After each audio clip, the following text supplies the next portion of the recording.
Bismillahirrahmanirrahim. Assalamualaikum warahmatullahi wabarakatuh. Selamat pagi dan salam sejahtera untuk kita semuanya. Pak Bahtiar selaku Dirjen Sosial Politik dan Pemerintahan Umum, jajaran Kementerian Dalam Negeri, ada Sekjen, ada Pak Direktur, ada Kasubdit, yang menyertai Pak Dirjen, Pak Bahtiar. Pak Bahtiar ini sahabat lama saya. Waktu Pak Tito pertama menjadi Menteri Dalam Negeri, pertemuan pertama kali dengan saya dengan Pak Tito yang mengatur beliau. Jadi ini sahabat yang sudah lama. Gubernur ini, gubernur itu, gubernur keliling lah beliau ini sebenarnya. Terima kasih Pak Bahtiar. Ucapkan selamat datang di kantor DPP Partai Gerindra. Sahabat dan kawan-kawan dari DPR RI fraksi Partai Gerindra, dari Komisi 2, dari Komisi 1 yang juga anggota DPP, teman-teman DPP lainnya, ada dari DPR Provinsi DKI Jakarta dan teman-teman sekretariat yang saya hormati.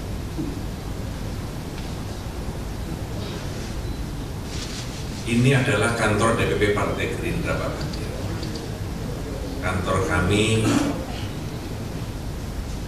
ini adanya seperti ini. Sampai sekarang saya berapa kali nanya kepada Presiden, ya inilah kantor partai. Di kantor yang sederhana ini kami biasa berpikir tentang yang besar bagi Indonesia Raya. Dan di kantor yang sederhana ini kami berpikir jika itu dari pemilu ke pemilu, dari pemilu ke pemilu, bagaimana meningkatkan kepercayaan rakyat dan menjadikan Prabowo jadi presiden. Sampai akhirnya upaya dan ikhtiar kami terkabul, Prabowo jadi presiden.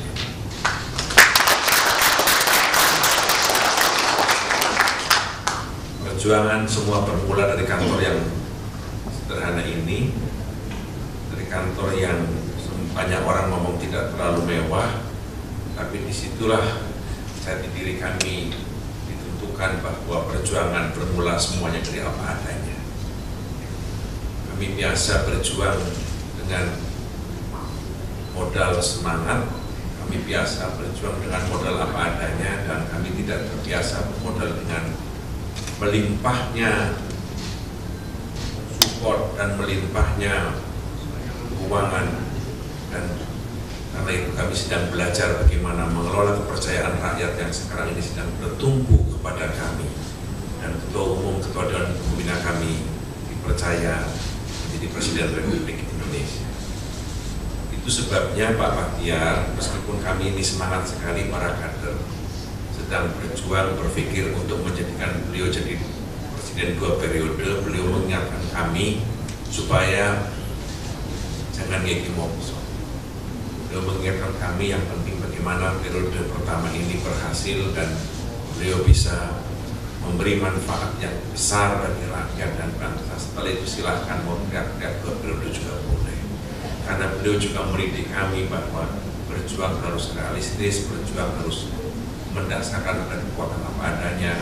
Ya inilah kantor menjadi saksi bagaimana pikiran-pikiran itu oleh beliau bersama-sama dengan kami.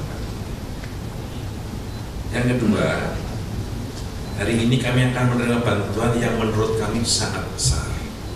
Nilainya 20.071.300.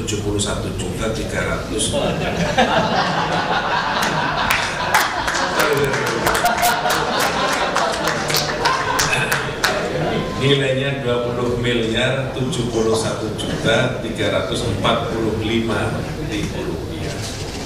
Bagi kami Pak Bahtiar ini nilai yang teramat besar. Meskipun kami tahu bahwa nilai itu belum juga cukup untuk menjadi kegiatan partai kami dalam tahun-tahun mendatang, tapi kami bersyukur ada support dukungan dari pemerintah dalam hal kegiatan operasional partai.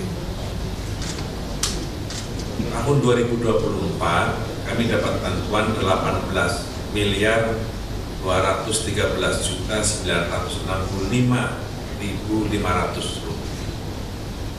Dari angka tersebut yang kami sudah kerjakan untuk kami pertanggungjawabkan 16.051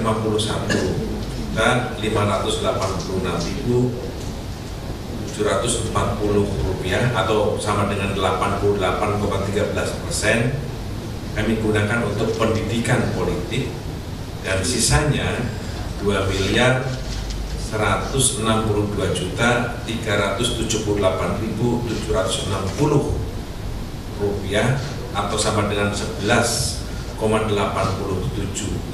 kami gunakan untuk operasional sekretariat. Dari proses itu kami telah diaudit oleh BPK tahun 2024, dan predikat yang diberikan oleh BPK kepada partai kami wajar tanpa pengecualian.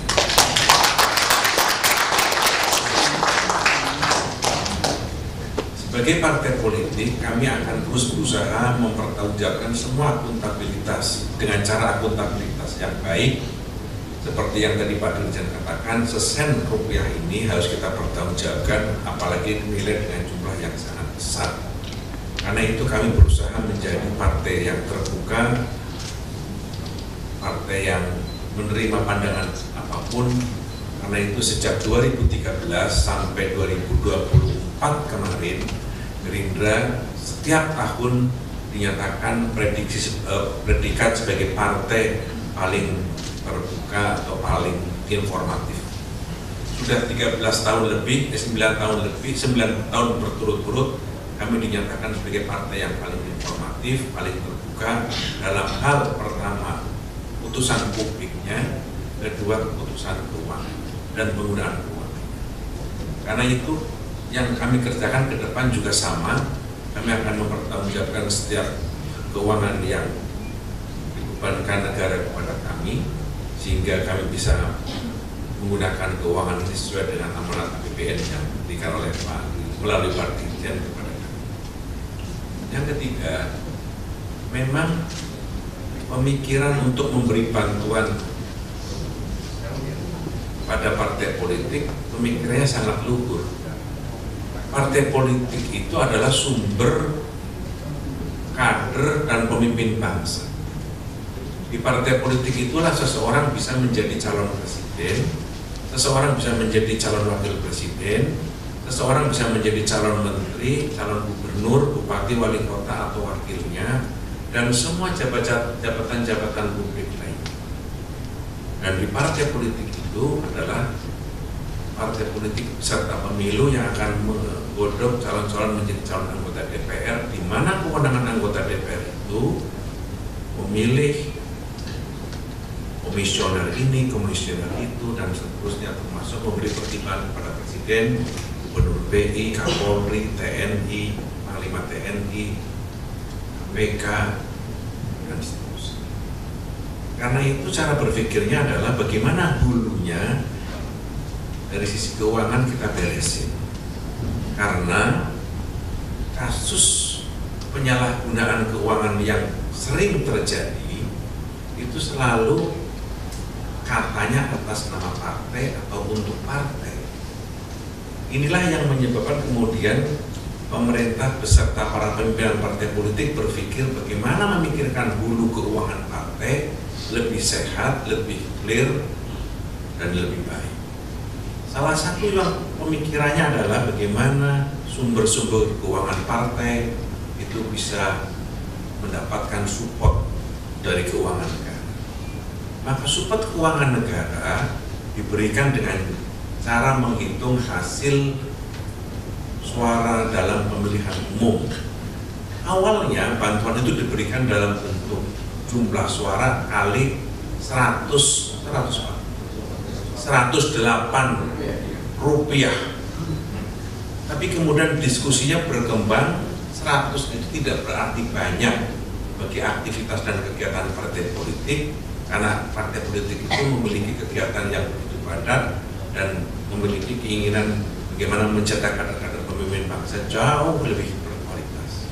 Maka pemikirannya panjang. Saya terlibat dalam diskusi itu bersama KPK, bersama dengan LIPI dan seterusnya. Akhirnya dalam beberapa tahun kemudian angkanya naik menjadi Rp1.000 per suara. Inilah kemudian kami mendapatkan limpahan rezeki miliar rupiah di tahun 2020. Dan pemilihan umum 2024 yang kami mendapatkan kelimpahan suara menyebabkan kami bertambah bantuannya menjadi 20 miliar sekian. Mudah-mudahan pada tahun-tahun mendatang kami bisa mendapatkan limpahan suara yang lebih banyak lagi sehingga bantuan politiknya kepada pemerintah terutama Partai Gerindra bisa lebih besar lagi. Itu sebabnya Pak Bahtiar juga berpikir bagaimana sumber-sumber keuangan partai bisa difikirkan. Misalnya, apakah mungkin partai mendapatkan badan usaha partai sehingga partai bisa mengelola sumber-sumber keuangannya sendiri dan partai tidak lagi berpikir tentang mencari mencari itu yang itu ujung-ujungnya adalah sesuatu hal yang ditemukan tentang penyalahgunaan keuangan, dan itu jangan sampai terjadi supaya partai dari hulunya sebagai lembaga yang bertugas mempersiapkan pemimpin bangsa clear. Kami menyambut gembira pandangan yang disampaikan oleh pemerintah dan tentu saja kami akan godok di internal Partai Gerindra, mudah-mudahan bisa mendapatkan sambutan yang baik dari partai koalisi. Saudara-saudara sekalian yang saya hormati, kami mengucapkan terima kasih pada hari ini atas kesediaan kawan-kawan semuanya, terutama Kementerian Dalam Negeri dan dalam hal ini diwakili oleh Pak Dirjen dan seluruh jajarannya untuk sudi datang ke kantor Dewan Pimpinan Pusat Partai Gerindra. Terima kasih atas support dan dukungannya selama ini. Assalamualaikum warahmatullahi wabarakatuh. Terima kasih atas sambutan dan arahan Bapak yang sangat luar biasa.